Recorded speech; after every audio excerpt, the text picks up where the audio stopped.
I've reached an incredible moment of peace, and I'm just putting down this marker. It's water. Water must move.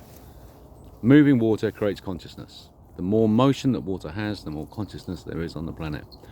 It shapes the oxygen. Think about a molecule of water. Stagnant water. What happens to it? It's going to just flatten and compress to nothing, and it dies. And scum forms on the top of stagnant water, doesn't it? If you allow the water to move, you sit by the sea or by a river,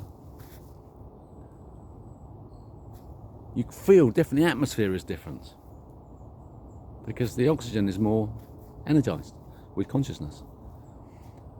And so to create a planet on which we feel the most wonderful that we can possibly feel, we just make a water planet that with water moving everywhere. And we recognize that we are just evolved water. We're evolved from water. We haven't evolved through the way that science says, through this Darwinian. No. It's the magnetic pole switches that occur. As cyclical as spring and summer has been for us. That magnetic cycles occur. And that in the period when they occur, there is such energy. The water takes off into the atmosphere. The whole atmosphere switches around and the whole planet rearranges itself. For those species that are able to understand what's happening, they grab that opportunity and they evolve themselves. They change their bodies to how they want them to be. The whales. Follow the whale story and put yourself in that position that you're now a cat-like creature on a beach.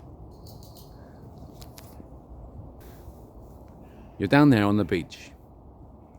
You put your snout into the water and you realize that you can hear a sound, a familiar sound, and it's the sound of another cat-like creature on the beach sticking its snout into the water and making a vibration.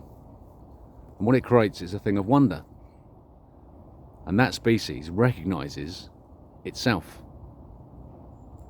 When the magnetic pole switch comes, it chooses its environment. It takes to the water and they turn into whales. When you look at the evolution of the creatures that look like they're coming our way from the UAP stuff that's been hidden, it's about to be blown sky high, you're going to see that's exactly what's happened. And that there's been an evolution of humanity and they've left us behind and we're feeding them. They're taking our energy. They're doing it corruptly. They found a way to corrupt this magnetic pole switch cycle and they're using us to feed their civilization. And so it very much replicates how it feels to live in Britain at the moment. Our job is just to be supplicants for the rich, for those people who feel that they can be really narcissistic. And it's the more narcissistic you are, the more successful you become in this society, which shows you this is the end of days. So, yeah, no science not needed. Just go, oh, water's alive. Let's test it. There's a planet coming, my friends. In hours. In hours. It could be from the moment you choose to do this, to make this choice yourself. Okay, let's see if that's true. Let's go and test it. What else has he got? Ah, plenty. Love rules. Do the work. Cheers.